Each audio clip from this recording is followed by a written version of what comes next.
there, fellow Star Wars nerds, and welcome to Unlimited Content, the podcast where two brothers talk about all of Star Wars film and TV in chronological order on the internet as an excuse to hang out more. We're your hosts, Sam and Jack, and this week we're talking about The Clone Wars Season 6, Episodes 1 and 2, The Unknown and Conspiracy. Jack Ford, Season 6. What Season the butt? 6. We're already... Yeah, that doesn't make sense to me. No. That's not... How have we been doing this that long? I thought... Yeah, I was told this content was unlimited. It is. It's just we're getting through it too fast. Shoot. And so it's less unlimited than we thought. Some infinites are greater than other infinites, Sam. It's You know what? Anyway. What else is great? Mom's here. Whoa! Hi. Hi, Jack. Hey, Mom. Hi, Sam. Hi. How are you? I'm good. I'm in Kansas City. I'm in the Sam zone right now. Whoa. Yes. Whoa. Spending some time with Sam. Wow. Yay. We're here. We're doing it. Exciting. So I get to be a It's great to have you back on the podcast. cameo. Oh yeah. Yeah. Always good to be with you guys. Yeah. Yay. How are y'all doing? We're good. Mom got here yesterday. Went to church this morning, and then I went to my buddy's birthday party, and Mom took Marion to the park. And Mom's here for a week, and it's great. We're having a good time. Yes, we are. Yay. Fun times. Huzzah. Yay. Well, I'm doing pretty good, but I'm a little bummed out. You know why, Sam? Don't tell me. Don't tell me. Was it... Okay, well, I Was won't it- tell you then. Oh, okay, I won't. cool. I don't want to be bummed out with you. That'd be... Unless it's expensive. Is being bummed out expensive? Yeah. Shoot, is it bills? Oh, that's adding to my bummedness. No!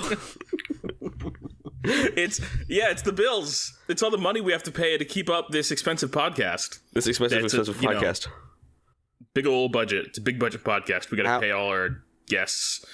How will we remain You're gonna pay financially your solvent? guests? You're Wait, check did you say you had to pay your guests? You're a cameo. You're not a guest. Whoa. I think there's some back pay for me. No, it's a different line item. You're it's fine. You said yes. I heard yes. Cut it out. Stop it. Well, luckily for us, we do have a sponsor. Oh, good. To keep us afloat and to pay our many guests their exorbitant fees. Mom, you got your check, right? Not yet. But we can work out some sort of a barter system if you need to. Okay. Well, in the meantime, we do have a sponsor. This week's episode of Limited Content is brought to you by Snickerdoodles. Yum. Snickerdoodles are good. I love Snickerdoodles. You know what? Snickerdoodles, they're great for two reasons. One is they have a great name. It's the best named cookie, For sure. like. And then secondly, I think they're the second best cookie behind chocolate chip, in my opinion. I think a good chocolate chip cookie is better than any other cookie, but then Snickerdoodles are like, they're top tier, you know? That's how I For feel sure. about it. I think we should do a little research into why are they named Snickerdoodles. And That's by a the good way, question. your dad loves Snickerdoodles. He does. Yes. Yeah. I mean, Dad's a fan of anything that has They're actually has fun cinnamon. to make too. They're fun to make. They are, yeah. I like the whole, like... Yeah, I found a recipe online a few years ago, and I think Gracie and I made Snickerdoodles together once from that recipe. And it's just fun, because it's sugar cookie dough, but then you get to, like, roll it up in the cinnamon sugar. And, yeah, That's the good part. it's fun. Is that the one you also do a little thumbprint in the middle? Is that something you do with or is that a different cookie? No. I mean, you I haven't made can, Snickerdoodles in that's- forever. Well, there's not. I mean, traditionally, there's not a thumbprint in Okay. that. In peanut butter cookies, the tradition is to make two crossed fork marks Oh, yeah. on the top. But there are cookies that are like thumbprint cookies where you then would put like a filling or something. Oh, that's like a something. Reese's, or not a Reese's, like a Hershey Kiss. Kiss, or you Yeah. put jam in the center or something like that. Yeah. Well, thank you to our sponsor, Snickerdoodles, for sponsoring this episode of Unlimited Content. Yes. You know what I saw I think I saw, like, it was like some variant of Cinnamon Toast Crunch, except it was like Snickerdoodle Toast Crunch. But I'm like, that's what they are. That's what they are already, right? Yeah. They're already like cinnamon sugar things. I would still don't know try what it, the though. difference It would was. still get me. It would Was it- still. Was it a different brand? Just trying to No, it was the same brand. It was like, here's our new special edition Snickerdoodle ones. And so it's like when they had French Toast Crunch. I'm like, they just changed the shape. You just made them look like slices of bread. Slightly more toast looking. Yeah. Yeah. Amazing. I saw the other day at HEB, I saw of course there are 8,000 different versions of Oreos, right? Different flavors and variants and stuff. And I found one it was like Reese's Loaded is what they called it. It's like Reese's, but like quadruple stuffed. And also the filling has like bits of Oreo cookie in it. So it's like Oreo with more Oreo. Oh my gosh. Doesn't Brennan Lee Mulligan have a bit that's just like Oreo flavored Oreos and how like the Oreo company has gone too far? So there was a series that he did. I think it might have been part of College Humor, but he did like the kind of the Angry CEO series where he it did a bunch of like kind of like internet shorts where he played different like fictional CEOs of real companies and like kind of made jokes about the companies in doing that and kind of being an exasperated CEO of of Oreo or of like Tide and like things like that. And yeah, he probably did. That's probably what that was. Okay. But yeah, got it. It's great. Can I just comment on your Oreo thing? Uh-huh. A Reese's Oreo cookie, that is an excellent way to ruin a perfectly good Reese's. Don't you think? Or Oreo. I can see that. I think Reese's is the perfect candy. Oh, that's true. What's the best Reese's? Yeah. What's the best kind? Oh, Best shape and size. The best shape and size is either the Easter egg or the Christmas tree because they are thick and plenty of peanut butter and fun shaped. The pumpkins are good too. Pumpkins, I left out that holiday. Yeah, those are all really good. My holiday favorite, Reese's. The holiday Reese's are very good.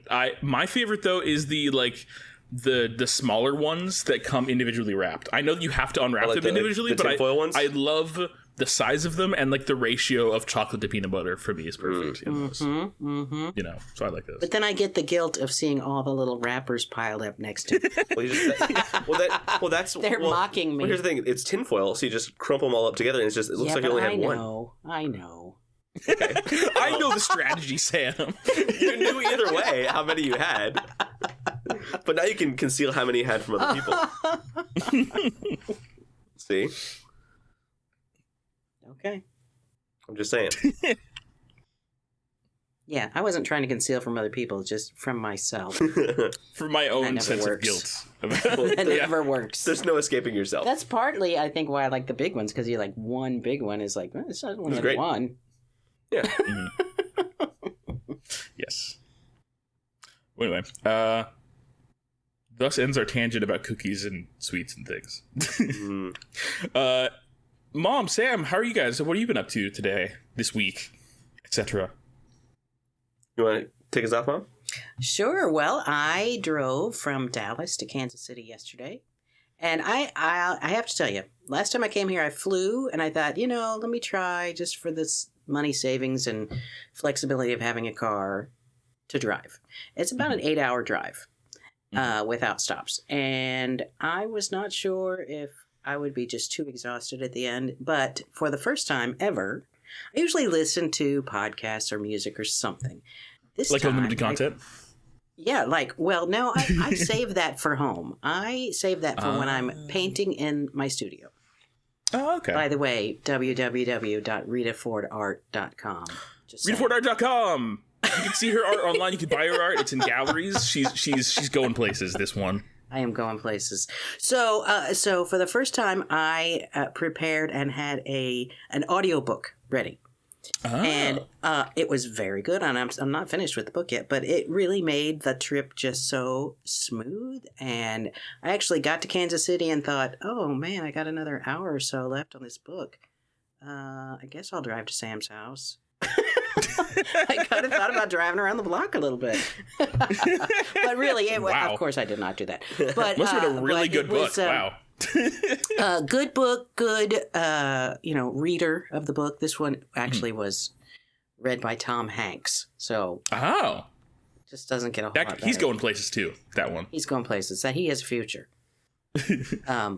So it was a pleasant trip, and I've thoroughly enjoyed being here with Sam and with Marion, my little grand girl.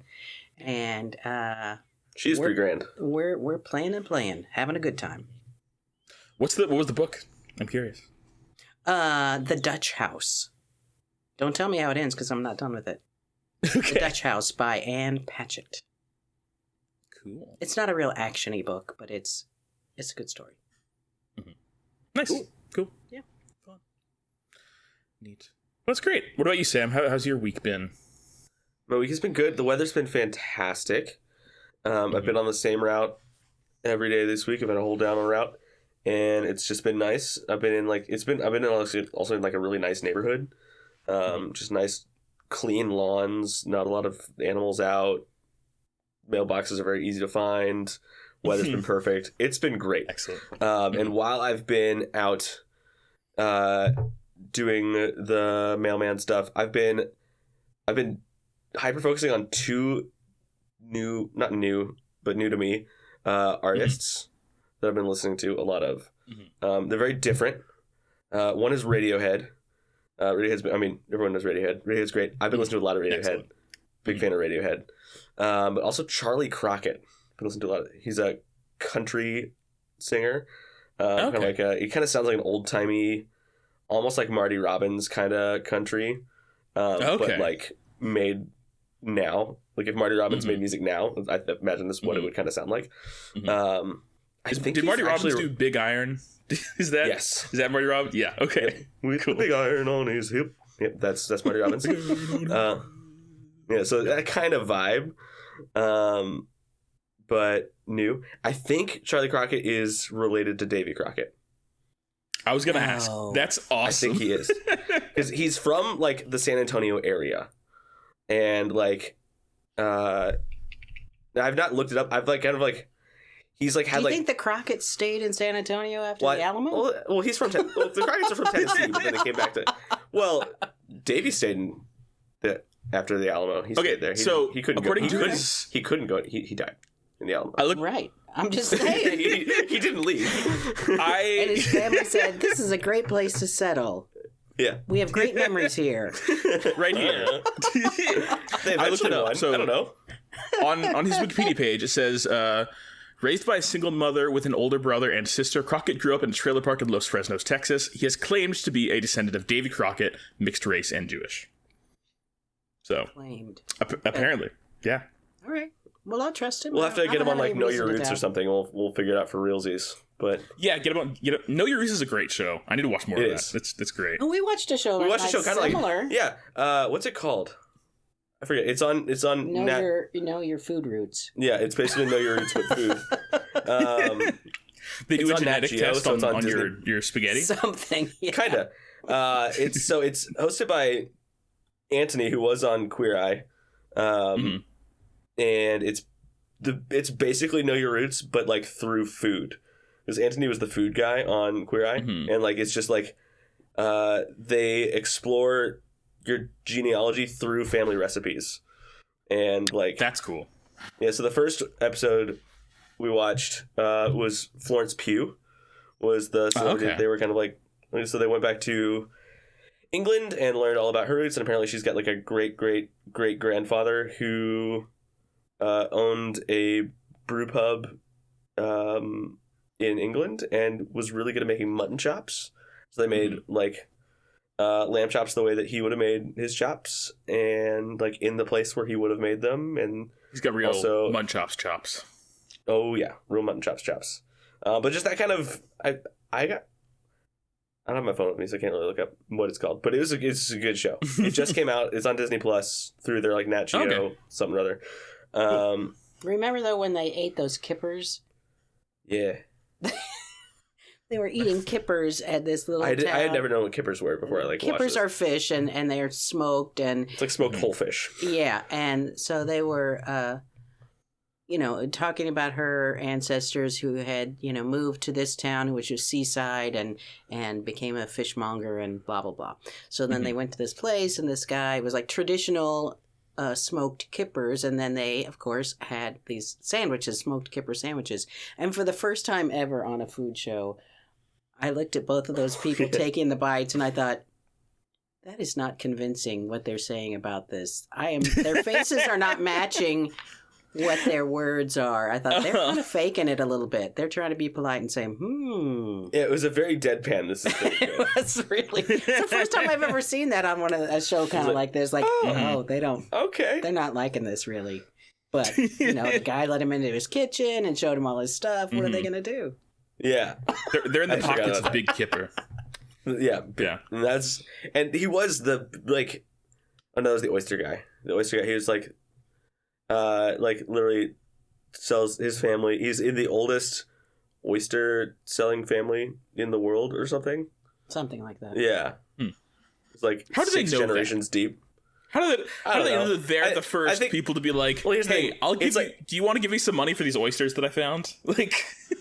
Yeah. Well, I mean, I think there's meticulous oyster record keeping somewhere. Yeah. It goes church records, government records, oyster records. That's kind of how it goes. The oyster registry. In your baptismal record, it says if you sold oysters or not. Yes. Mm-hmm.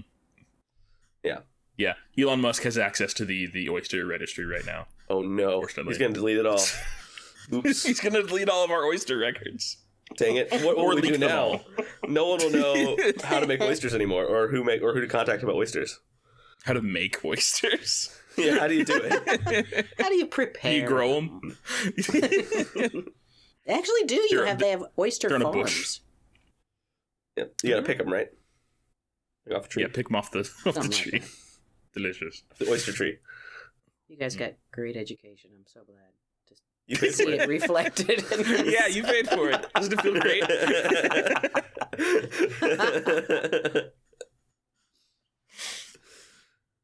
Well, that's cool. So Charley Crockett, Radiohead.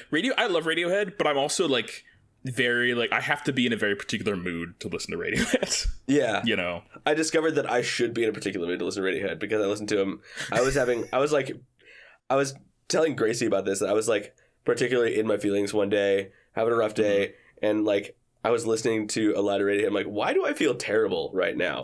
Oh, it's because I've been in a bad mood and listening to depressing music for 8 hours straight. It's because Tom York is saying sad things at you. Yeah, I'm just having sad stuff piped straight into my brain for 8 hours. Yeah, while also thinking about other sad things. This is not. Yeah. At that point, I switched to Wolfpack, and it was better.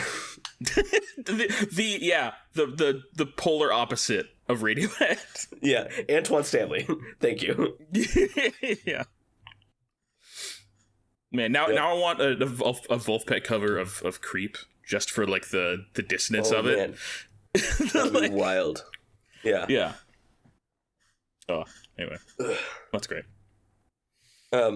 One other minor thing, other than Mom being here, great, awesome. Oh, I want paintball today. One other today. Minor thing, like Mom being here. No.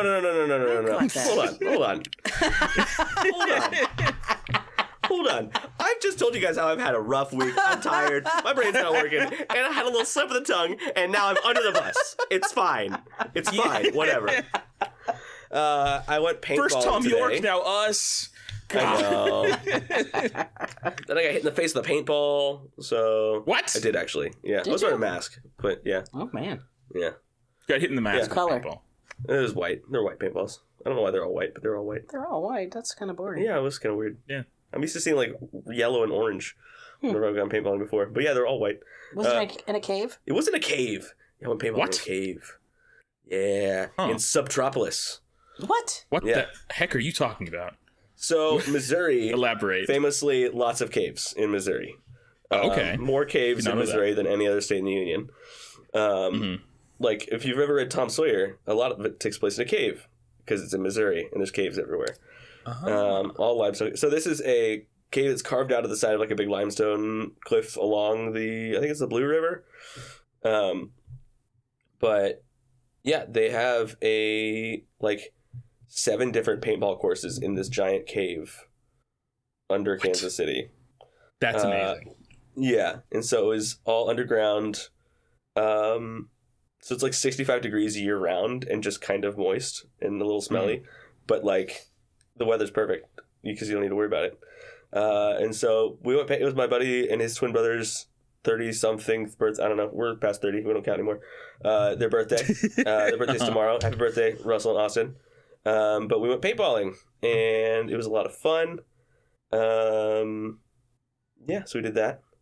Nice. That's kind of what I did with this. Have you ever been paintballing before? Like 2 or 3 times. The only time, like, I think I went once, like, in youth group when I was in high school. Mm-hmm. But then beyond that, the only other time I think I've gone paintballing was when I was a youth minister in Grapevine. It was like right before COVID hit, before we knew the dark times were on their way. We took a bunch of our high schoolers and middle schoolers out paintballing. It was me and like 3 other youth ministers and like a dozen of our teens. And I got just to spend the afternoon shooting my kids in a safe way. It was awesome. It was great. In a sanctioned way. Yes. They signed a waiver. It was fine. I was allowed to. Yeah. The closest thing I've done is laser tag.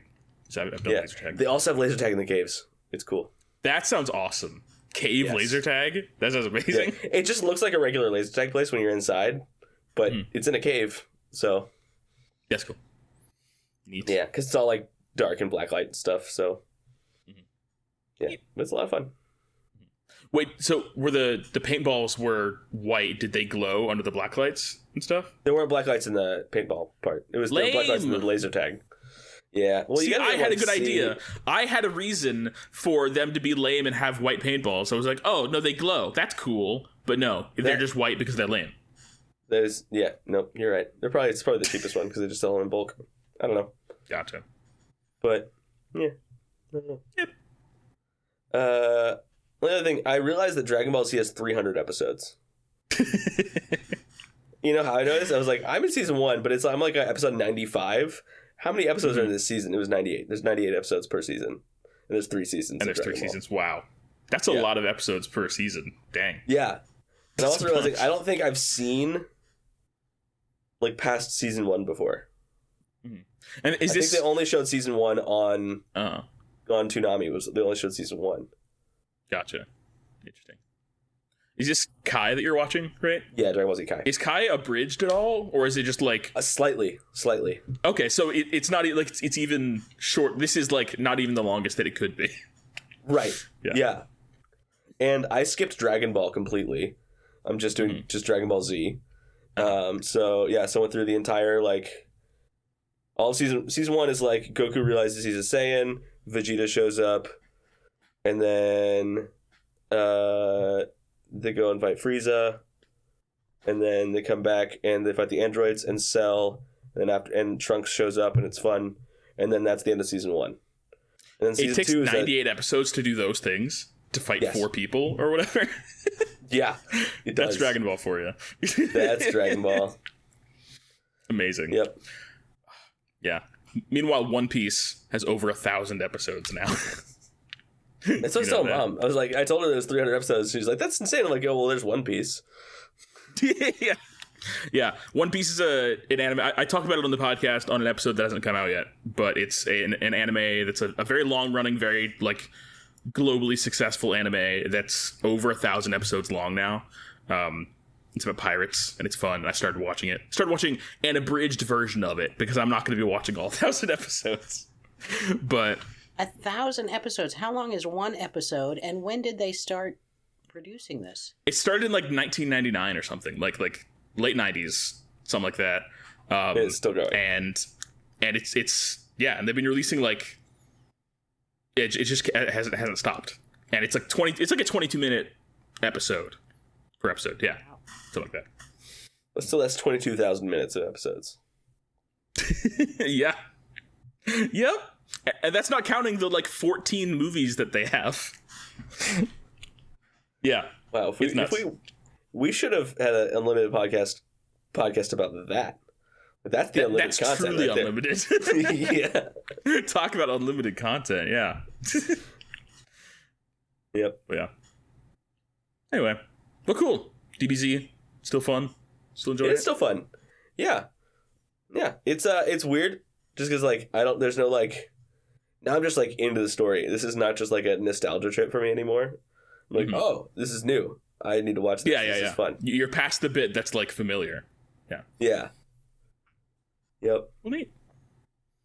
Well, let's see. What have I been up to? Today I got a new fidget. It's my new favorite fidget. I went to I went to Terra Toys, which is they say it's the largest toy store in Texas, and it's very cool.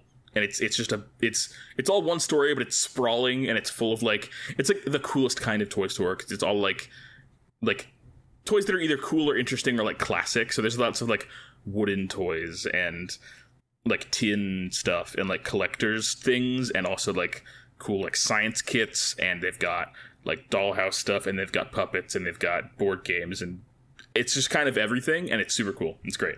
And I needed to get out of the apartment today because I hadn't really left the apartment like during the day this weekend yet, and I was like, I need sunlight, and so I went out and went to a couple places. One of the places I went to was Terra Toys, and while I was there, the main thing I do at Terra Toys usually is just look around at all of the different like fidget toys that they have, because I like, you know, just little trinkets that I can mess with and have in my hands either at home or at work, and my desk at work is covered in them. And this is the one that I got today. It's these like 6 discs that interlock with each other that you can like turn, and it's really cool. Oh, that's so fun. It's just great. I love it. Yeah, look at that. It looks like a biblically accurate pizza cutter. It does. It's like you're looking at a pizza cutter through a kaleidoscope. Yep. Yeah. But then also you can like all these individual pieces come apart, so you can get more of them and attach them together and make longer chains. Whoa. So it's cool. I like it. It's very like satisfying and relaxing to just have in my hands. It's good. I like it. It's very good. Nice. I enjoy it. So did that. And then I talked last week about the new Coheed and Cambria album came out. And then since then I got my physical copy of the album in the mail that I pre-ordered a while ago. And it's very pretty. So I'm going to show it to you. This is the album, what the album artwork looks like. It's very cool, very pretty.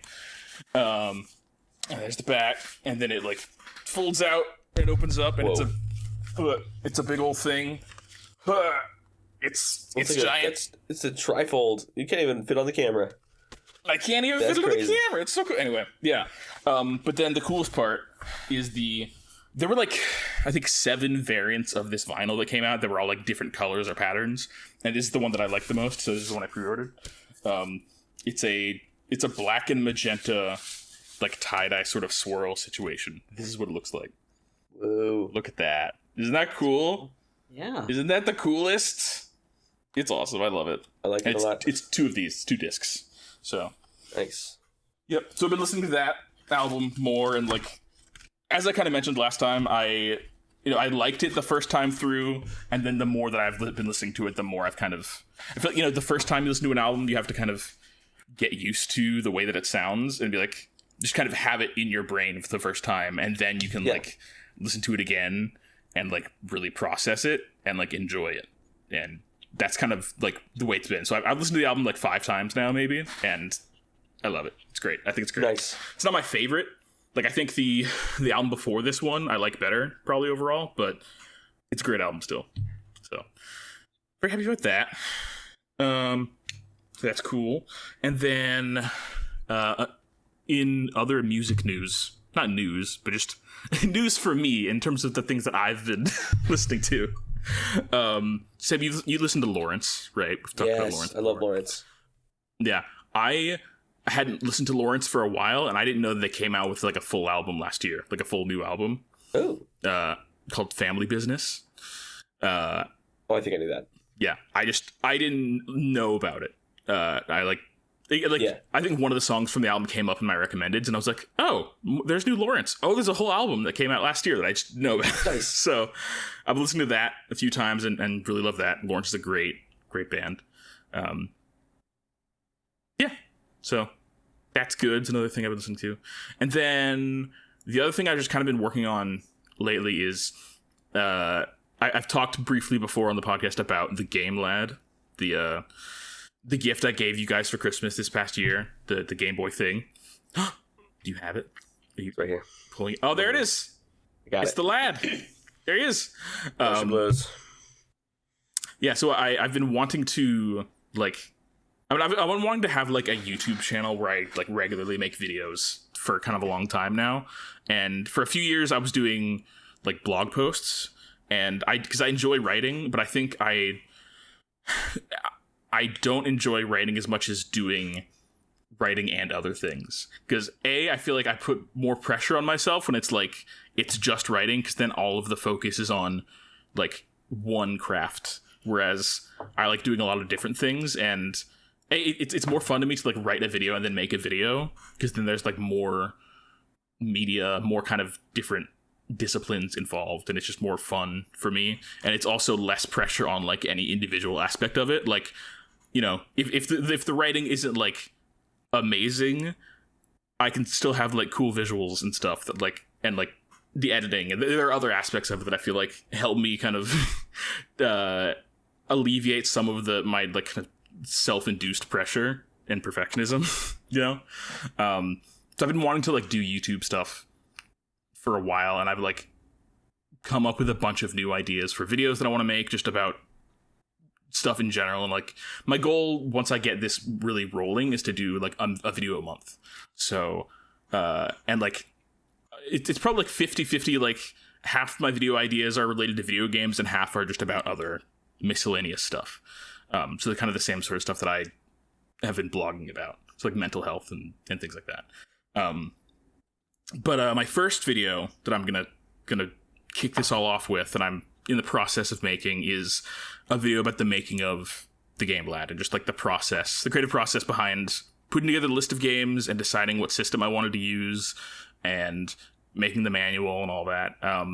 And I've been writing the script for like a little over a month now, and working on that, and I'm almost done with the script, and I'm probably going to record it sometime this week so I can actually get the ball rolling on making the video itself.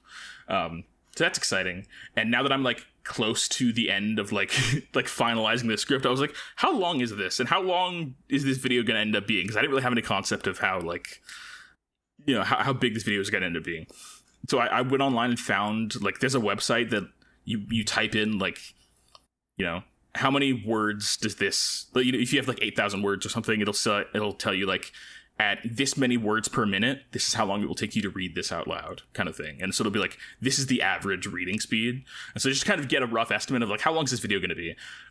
Currently it's going to be about an hour long. Whoa. So yeah, I think I've already know that I'm a verbose person, but I think I like making bigger projects, so I'm excited about that. I think it's gonna be good. I'm optimistic. So yeah, I'm excited to watch that video. I've been talking about this for a long time, and this is one of the best gifts I've ever gotten. It's crazy. I love it. It's so good. So I'm excited to dive into your brain in the process of making it. Into my brain. You have a good brain. I like it. It's an excellent brain. Thank you. Big fan. Thank you. And I did not get a game Lad, which does not hurt my feelings because I'm not a gamer.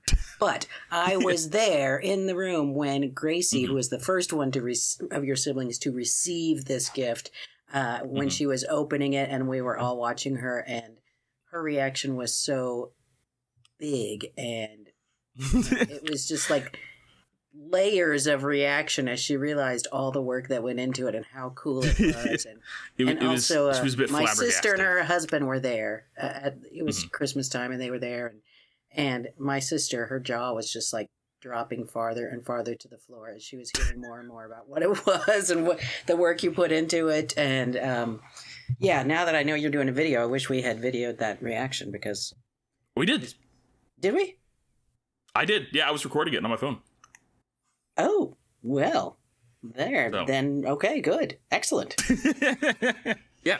Did you record me when I FaceTimed you when I opened mine? No, the only one I recorded was Gracie. Oh, okay.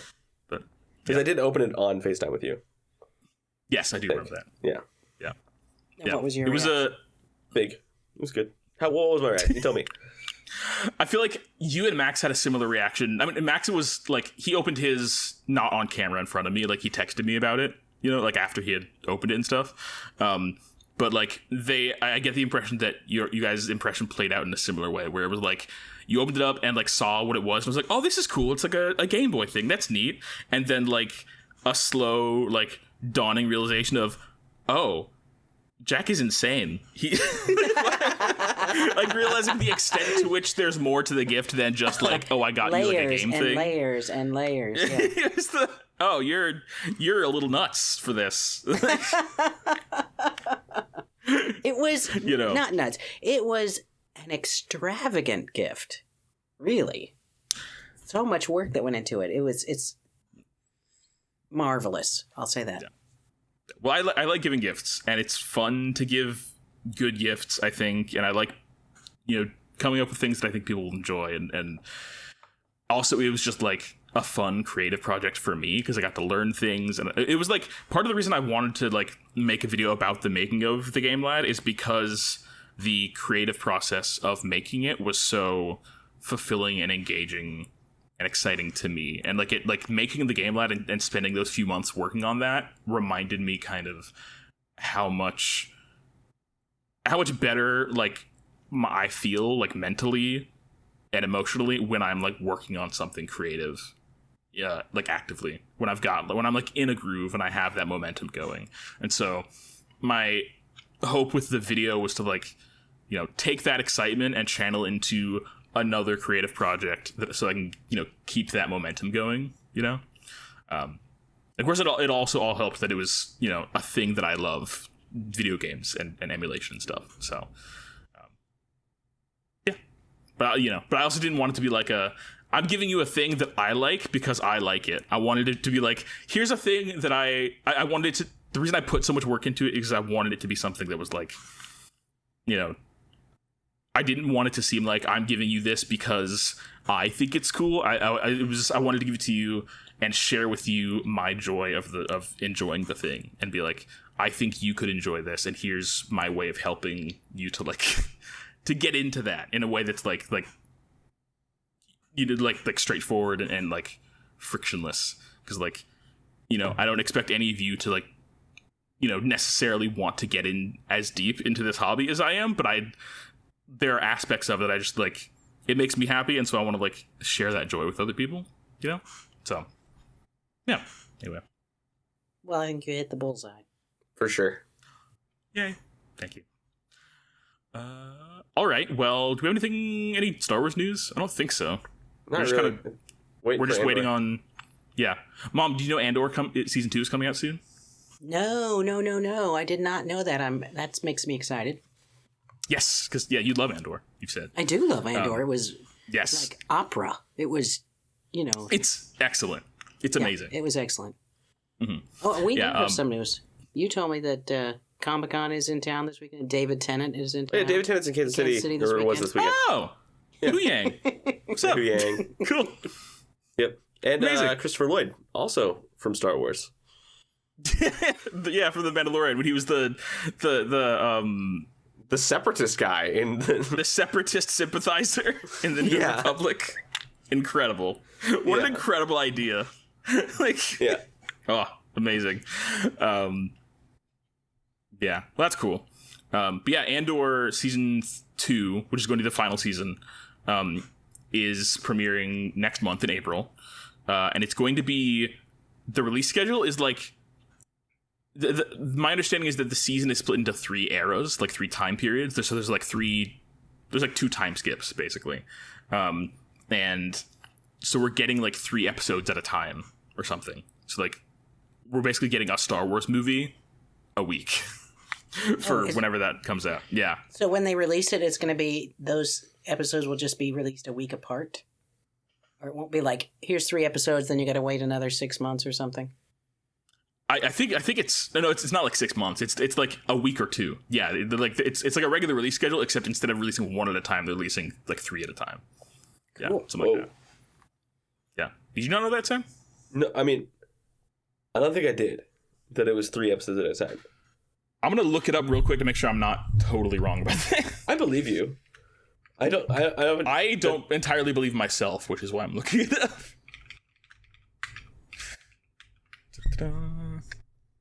Okay, yeah, so on April 22nd, we're getting episodes 1, 2, and 3. On April 29th, we're getting episodes 4, 5, and 6. And May 6th, we're getting episodes 7, 8, and 9.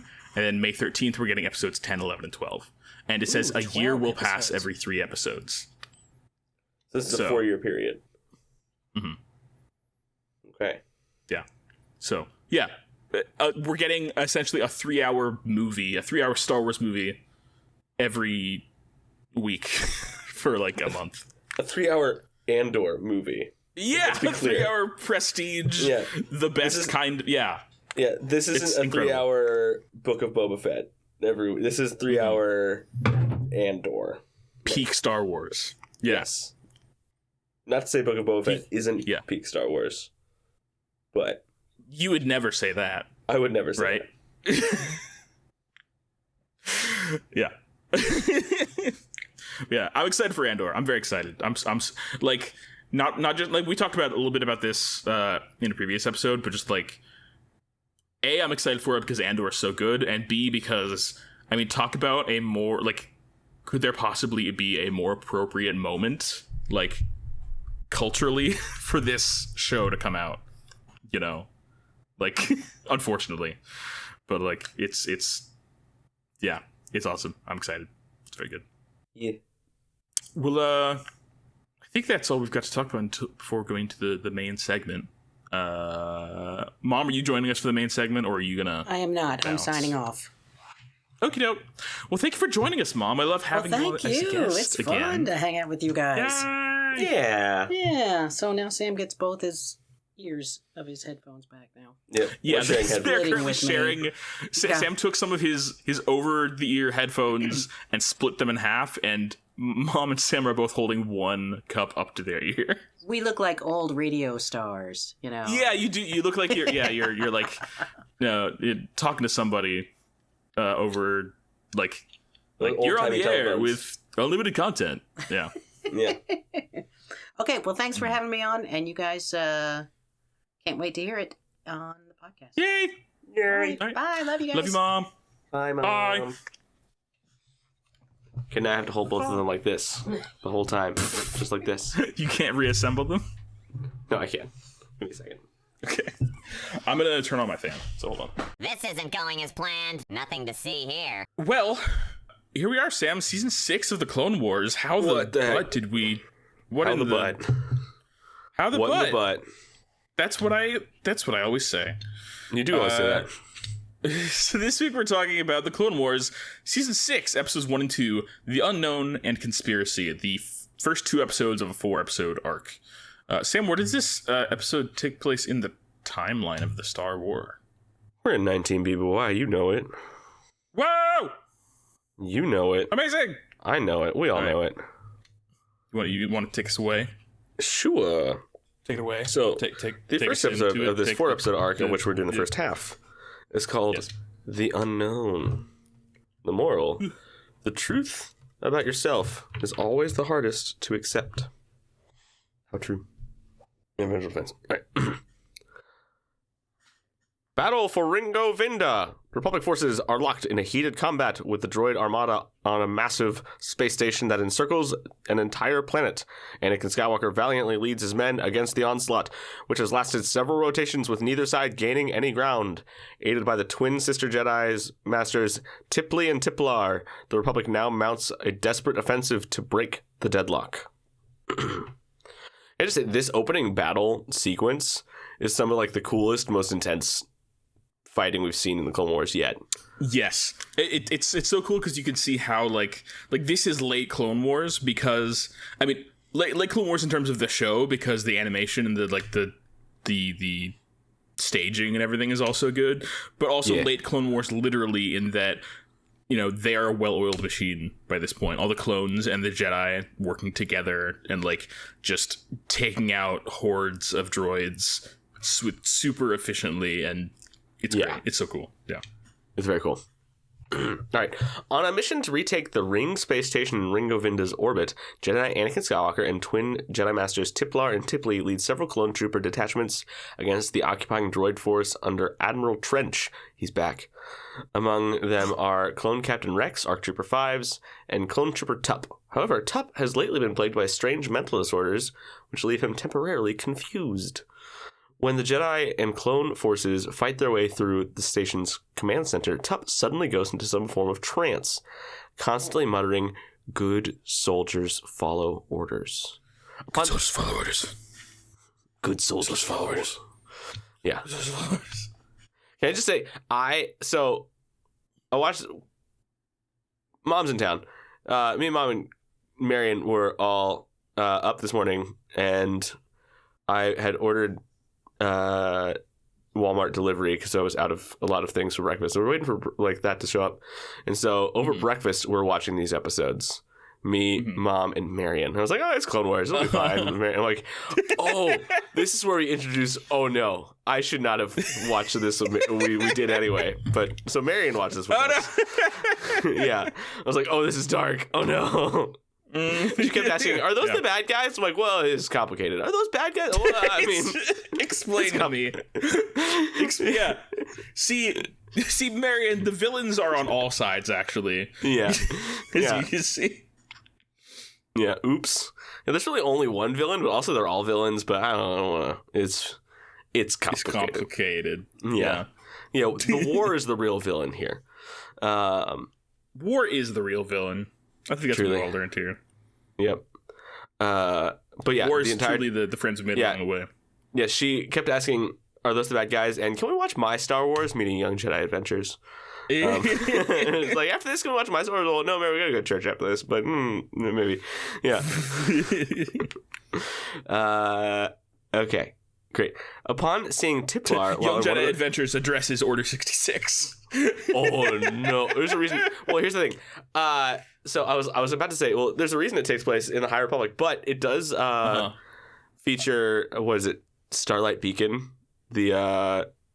in the first book in the High Republic. Oh, there's like a big explosion or something. A massive like planet, like system-wide like tragedy of like this like basically there's pirates that are like in hyperspace, like attacking ships in hyperspace, and one of the ships explodes at hyperspace speeds and tumbles out of hyperspace still at speed and like plows through an entire like planetary system and annihilates the whole system.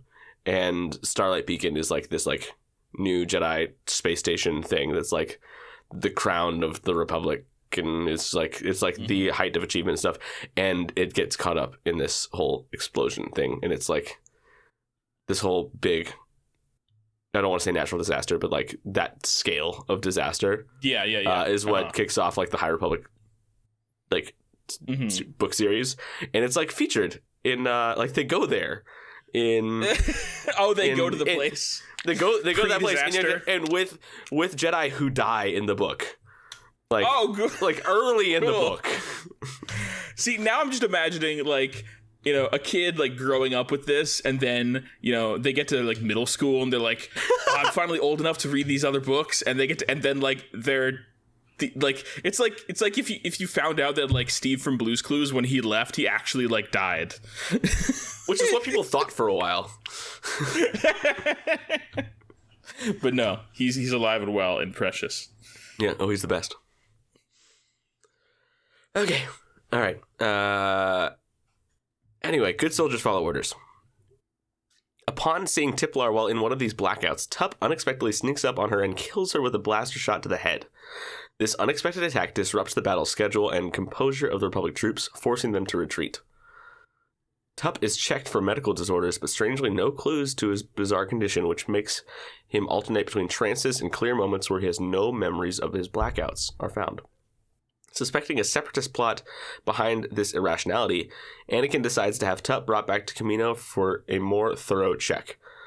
Tipley speculates that the breakdown may have been the result of a rumored anti-clone virus developed by the separatists. Trench, who has also witnessed the clone's strange disorder, contacts Count Dooku. Dooku initially believes that the clone has simply betrayed the Jedi, but when Trench explains that the clone appeared to be under some form of trance, Dooku becomes alarmed. He then contacts his Sith Master, Darth Sidious, concluding that Tup's behavior might prematurely reveal their true plans for the war, and the two Sith decide to abduct the clone before the Republic can examine him. The Republic prepares a Row-class transport shuttle to bring Tup to Kamino, with Fives promising to have a drink with him once he returns. As the transport leaves the space station and prepares to make the jump to hyperspace, one of the pilots finds contact up ahead. An HMP droid gunship with 5 B-2 super rocket troopers ambush the company. These super rocket troopers, we see a lot of new like droid troopers in this. I don't know why, but the super rocket troopers, they remind me of Zurg from like Toy Story. Like they look like Zurg bots, Zurg bots. They do, yeah. Like the robots he fights they fight in like the video game in the beginning of Toy Story 2. That's what it looks like. Yeah, like Zurg bots. They look just like those. I can totally see that.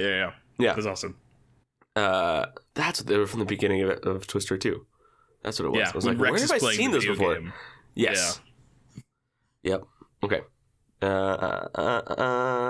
Okay, great. The rocket troopers disable the escorting fighters while the gunship fires a Discord missile, and the resulting buzz droids kill both pilots. I love how much buzz droids we're getting in all these episodes. Buzz droids are so fun. Yeah. It's like they have to establish like, they're using buzz droids in the later part of the Clone Wars because it's in Revenge of the Sith. So like we got to use all these buzz droids. He's like, remember how the next movie starts with those? We got to have those. Yeah. All right, but one of them manages to send a distress signal before he's killed. The clones guarding Tup soon realize they're under attack and grab their blasters to defend Tup. While one of the medical officers manages to take down 2 of the super battle droids, all of the clones are eventually killed. The remaining droids then free Tup for the medical table and place him into a container before departing back to Separatist space. Upon investigating the shuttle's wreck, Skywalker, Rex, and Fives swiftly notice Tup is missing and conclude that his strange malady is somehow of great interest to the Separatists. Following the signal from Tup's communicated, they sneak their way onto the ring station's main hangar just as Tup is brought aboard a shuttle, but find it too heavily guarded to fight their way to the ship. Just before the shuttle leaves the hangar, however, Fives gets the bright idea to use grappling lines to catch a ride on the shuttle just as it leaves the hangar. The 3 thereupon board the ship, disable the droid crew, and return to their own lines to prepare another transport to Camino. Fives persuades Rex to allow him to accompany the transport, and the 2 depart with their stricken comrade for Camino. End of the first episode. There we go. Man, we're getting into it now. Yeah. Just diving headfirst straight into like lots of lore drops in this arc. I'm excited. Yes. I was thinking about so I'm not like super familiar with like the extended universe or like Legends or anything, but I'm like thinking about like, is this the first like these Clone Wars episodes? Are these the first like things that established in canon how Order 66 actually worked? Because prior to this, at least in terms of like the canon stuff that's canon now in like film and TV, like all we had was Revenge of the Sith, right? Which we saw that he said execute Order 66, and then the clones all turned on the Jedi, and we didn't really have a sense of like, was that like a programming thing, or was it a like they were actually just like they just turned coat, was it like a choice, or was it like a compulsion or like a programming? And now we know that it's programming because of this arc, but like we didn't really know that before. Because up until this point, my only other like non-canon now thought on how Order 66 went down comes from Star Wars Battlefront 2. I was going to mention that, yeah. And the narration from that of like the Order 66 episode where you are storming the Jedi Temple with Darth Vader as like a member of the 501st. And it's basically like, there's like, we all knew what we were going to do. Did anybody say anything? No. Do we have our maybe like hidden reservations? Maybe, but no one said a word. Like it was all cold, calculated. This was planned out, and every clone knew it was planned out. That was like what was the old canon. Which like there's no way you can do what the Clone Wars has done and not change it from that to something else. Yeah, because like some of the Clone Wars is about humanizing the clones and like building up the relationships between the clones and the Jedi. And, because Rex could never do what was described in Battlefront 2. Yeah, exactly. Like Fives could never do that. Yeah. Tup would never do that. I definitely think it's an interesting alternate like history sort of situation where like I think it's a compelling idea. Like that scene in Battlefront 2 is like that monologue is really chilling. Like I think it's cool. The idea that like they all knew what they signed up for and they had their orders and they just followed their orders and like fell in line. Like there's something it's a very different vibe from the Order 66 that we have now. But Yeah. like, not in a bad way. It's just different, you know? Right. Yeah, and I think I am happy that Battlefront 2 is not canon, because it allows us to have the Clone Wars series and how it came out. Yes. Because like those two realities can't coexist. And Exactly, I'm happy with the one that we have. Good. Well, that's the first episode. Let's move on to the second one. Let's do it. All right, the second episode of this arc is titled Conspiracy. The moral of this episode is the wise benefit from a second opinion. An impenetrable defense. Okay. A flaw in the plan. While in the middle of a heated battle, Clone Trooper Tup lost his senses and killed a Jedi General. Seeming to have no awareness of his actions, Tup's health began to deteriorate rapidly. Fearing the illness was linked to a separatist plot, Anakin Skywalker has dispatched Captain Rex and ARC Trooper 5555 to escort Tup back to the cloning facilities on Kamino for an intensive evaluation. Rex, Fives, and several other clones bring Tup to Tipoca City, where he is immediately whisked away by the Kaminoans. Rex is sent back to the battlefield, but Fives is forced to remain on Kamino under the belief that a virus may have caused Tup's breakdown, and that Fives may also have it.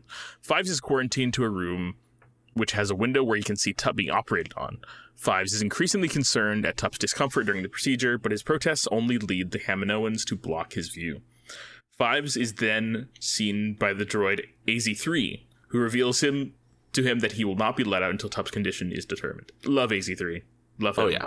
My favorite little medical droid boy. And he comes back later in Bad Batch, I think, right? Oh, yeah. Yeah. I was like, I feel like He's I've seen him great. before, but is that I haven't seen him yet. This is the before that I've seen him in. Mm-hmm. Yes. Yep. AZ-3, or as his proper name is, AZI-3452189624649872137. You said that almost as fast as he did in the episode. Good job. Almost. Thank you. Yeah, he's just a little floaty guy, and he's fun, and he's a little nerd, and I love him. I love how, like, he's got a little backpack on with all his tools, and he just spins his body around to access the tools. Yes, that's great. That's a great detail. Love him. And then in a later episode, we see he's got more abilities. He's even got other stuff. Can turn into a little speeder guy. He's so crafty.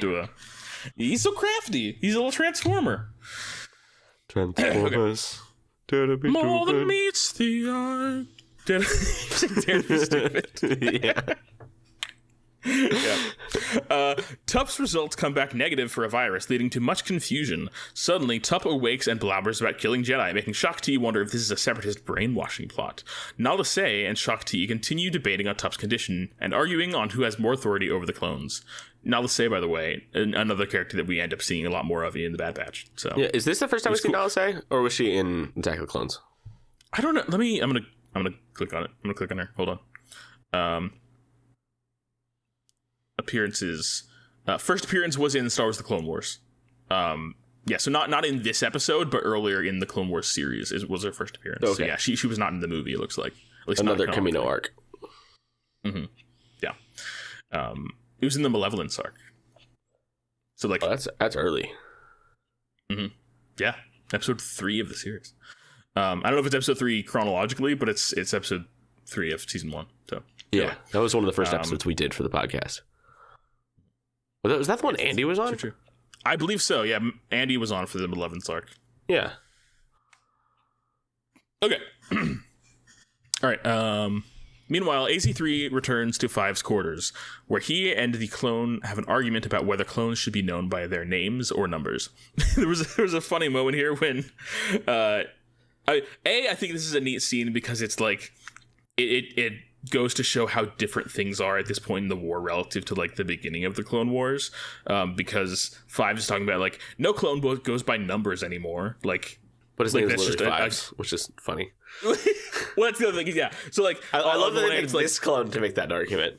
Yeah, that is funny. Yeah, because they're like, I mean, I think it's cool that they're like, you know, it used to be that like the idea of having a name was kind of like a little weird, and then people kind of gradually got nicknames, and then as the clones kind of developed a culture over the course of the war. Now it's just a given that everybody gets a name at some point. Which is cool. And then the other fact that it's like, he's like, I'm Fives, and in AZ3 he's like, 5 is a number. And he's like, no, not five, Fives. And he's like, the distinction is minimal. All right, whatever. But not to Y'all me. are weird. Not to me. Not to any clone. Yeah. Oh, but that's Star Wars rhymes. When Yoda is talking about the clones at the beginning of the Clone Wars, or no, not Yoda, Plo Koon. Right, we're just numbers. We're just not to me. He says not to me. Yeah. Yes. Yeah. Exactly. Not to me. Was Fives there?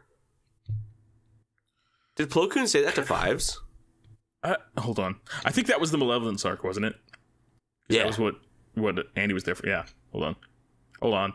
I want to know, because I want to know if this is like has anyone else in Star Wars world picked up on this? If this is actually like, if Fives is quoting Plo Koon. Mm-hmm. I mean, even if it's not, it's still like, it's still right. It's still cool. Yeah, but I'm trying to look to see who was in. Also, the quote is, I think, "We're clones. We're meant to be expendable." No, I don't think they'd say anything about numbers. Yeah. Well, I was just going at the not to works. me. Anyway, I can't figure it out. I can't find it anywhere. I'm tired, so I'm giving up. But yes, I do like that parallel there. That's cool. Okay. Nala Se meets with Lama Su, where they talk about the real truth of Tup's condition, a premature activation of Protocol 66. After contacting the mysterious Tyrannus, the pair is given an order to terminate Tup for a full-body autopsy, whilst handing over Tup's inhibitor chip to the man secretly, Count Dooku. This is an interesting scene for a couple of reasons. One is that, like, they talk about him as Lord Tyrannus, and Yeah. you know, it seems that the Kaminoans don't like entirely know what Order 66 actually is, and they also don't know entirely, like, you know, they don't have all of the pieces when it comes to like who's actually pulling the strings here, because like, Right. you know, they think that Lord Tyrannus is a Jedi and that he's part of the Jedi Order, but like working behind the back of Yeah, the rest of the Jedi, it's because Dooku, he's got his hood up, like he's concealing his identity, because that's what Sith do when they're concealing their identity, is they have a hood, and you can only see their mouth. But like, I mean, he talks like Dooku. I don't know how you don't know it's Dooku. Don't know it's not. Anyway. Yeah. And then as they're walking away from that call, I think Lama Su is like, these Jedi are a strange cult. Like, Yeah. they're weird, but all right, whatever. Yeah. It's it's interesting. Fives was not in the Malevolence arc. I looked it up, so it wasn't. Yeah. Dang. But Oh well. still rhymey. Still rhymey. Okay.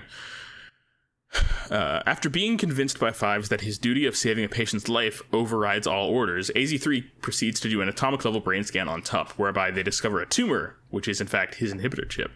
Nala Se walks in on AZ3 and denounces the existence of a tumor and instead states it to be a virus.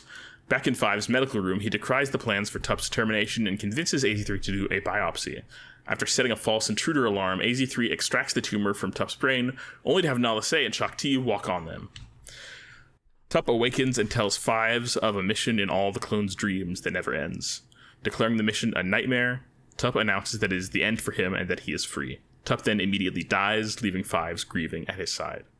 In a conference with Chancellor Palpatine, Shakti informs the Chancellor of Tup's death and proposes that the tumor be sent back to the Jedi Temple for analysis. The Chancellor, on the other hand, suggests that it should be sent to the state-of-the-art Grand Republic medical facility. With Nala Se backing the Chancellor's decision, Shakti has no choice but to agree.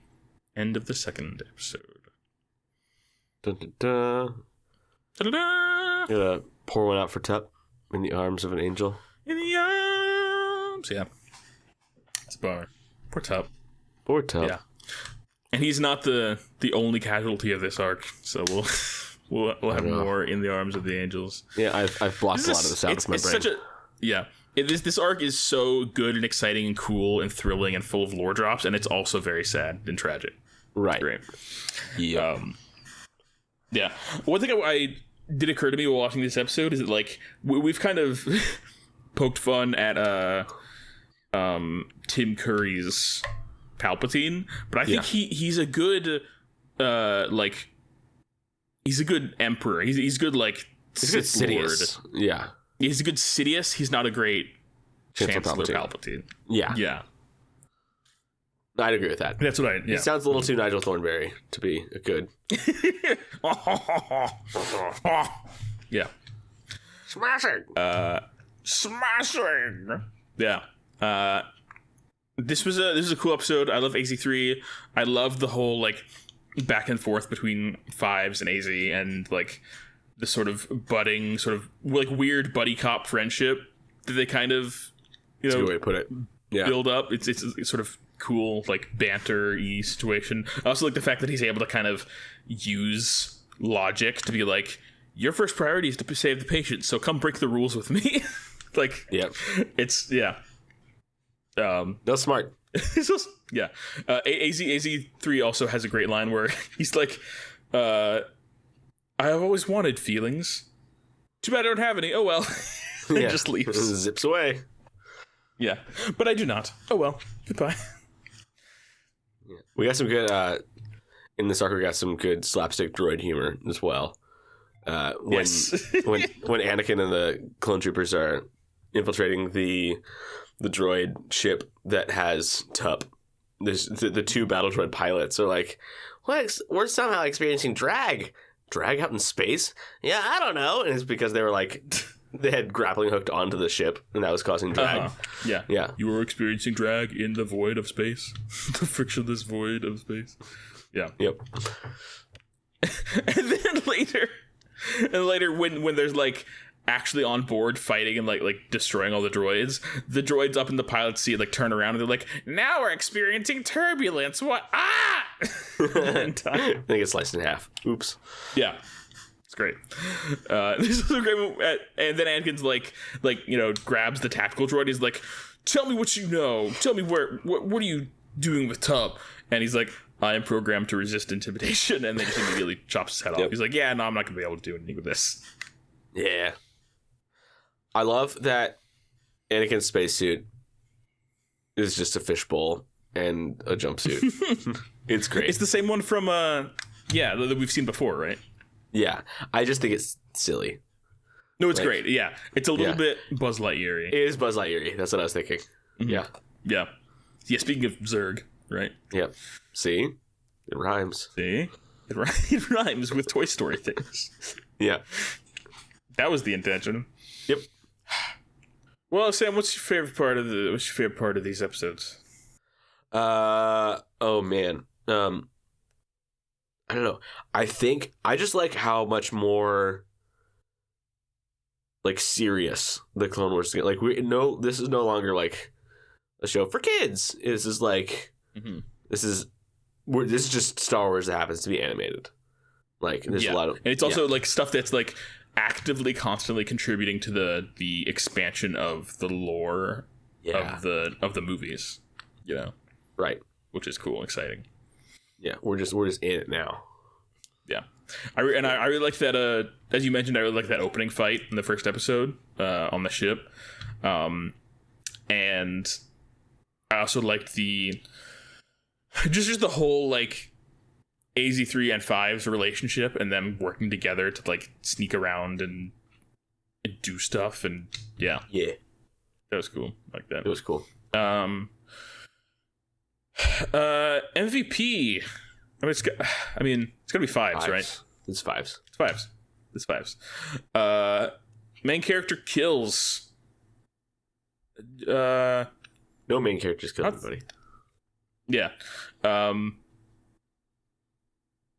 Lost limbs. I don't think there were any Wilhelm screams. I didn't hear any. There was one moment where I almost like wished there was a Wilhelm scream. It's when like the droids and like the buzz droids like attack those. I was thinking the same thing. Ships. Yeah, when like all these guys are just getting pulled out into the vacuum of space. Yeah. They do scream. It's not a Wilhelm scream, but they're just like like because their windshields get cracked open and then they get pulled out and like it's kind of horrifying because you see them like get pulled up out of their seat and they kind of get caught on their like seat belts, and then their helmet flies off and then they fly out into space and they're yelling, and it's like this is the worst way that could happen. Yeah, it's bad. Yeah, a lot of clone death in this episode. Yep. More Star Wars is better Star Wars. I mean, we kind of already talked about it. It's just, more stuff about Order 66. We get AZ3, we get Fives doing stuff. We get more cool fights and more establishing of the ways in which the clones in particular have evolved and grown as a brotherhood and as a culture and as a group over the course of the Clone Wars. Yep. And this is the first just name drop of the inhibitor chip is in this arc. True. I mean, this arc introduces everything we know about inhibitor chips. Is basically in this arc. Yeah, everything. There's no lore that's added to about the inhibitor chips beyond this arc. Like everything you need to know about the inhibitor chips, what they are, what they do. Which, by the way, if anyone hasn't picked up on it, the inhibitor chip is what programs them to follow Order 66. You kill all the Jedi. Yeah, do it now. Do it. Yeah. Get it. So, because everything else beyond this, like, it's just kind of the practical implications in responding to the lore of these episodes. If the inhibitor chips are ever mentioned again, which they are in season 7. Yeah. I think Fives is mentioned again in season 7 because I think Rex talks about Fives was saying some stuff like, oh, I gotta, or no, he like tells Ahsoka like go look up Fives' file or something, right? When Order 66 happens, and he's like resisting the inhibitor ship and everything, and anyway, wild. Well, cool. This was fun. Yep. I'm very tired today. I'm so tired. I'm tired. I'm tired. But it was fun. It's fun getting to chat, and also fun having Mom on the podcast again. Yeah. For the first half of this episode. It was good. Yep. It was good. I hope you have a good week, Sam. Join us next time, everybody, when we'll be talking about the second half of this arc, which is the Clone Wars Season 6, Episodes 3 and 4, Fugitive and Orders. So another pair of really, really good episodes. So I'm excited for that. Yeah. Thank you, everybody, for listening. I think there are no more filler episodes in the rest of the Clone Wars. There are some Jar Jar episodes. I don't know if those are filler, though, because I never watched them, I don't think. So I don't know. But there's beyond those... There's no more filler. It's just all gas, no brakes. It's very exciting. There's a lot. Because Season 6 and 7 are both shorter seasons. So we're really coming down to the end. I bet by the end of the summer we'll be in post Revenge of the Sith. We'll be in Bad Batch by the fall. That's crazy. Yeah, man. Does it go Bad Batch, Rebels, Andor? So it goes Bad Batch, Solo, Obi-Wan Kenobi, Andor Season 1, Rebels, Andor Season 2, more Rebels, Andor Season 2, more Rebels. It jumps around. Yeah. So we'll have some breaks in the middle of Rebels where we talk about Andor Season 2, which is going to be interesting to be like... There's 3 episode chunks. Yeah. Mm-hmm. Yeah, man. It'll be fun to just while Ezra and the gang are doing this shenanigans. Uprisings against fascism and people dying for the cause, and then we get an episode where there's a droid singing in space in Rebels or whatever, and the most important thing is Meiluran fruit or something Meiluran. Okay. That's it. I'm gonna go to sleep. I think I might too. Have a good time, everybody. Have a good week. Take care of yourselves. Love each other. Love yourselves. And have a good week. Have a good times. Wait, where are we at? Where are we at on Spice? You do you, man. That's my position on Spice. It's your prerogative. I'm out. Do you got some Spice? I'm out. Tony Chachere's? Oh, no, I got plenty of that. Don't worry about that. Okay, so you're good on spice then. Yeah, and like Kessel spice. Like spice. Oh. Like paprika? Shh. Yeah, let's say that. Yes. All right, cut the chatter. All right, cut the chatter. Roger, Roger.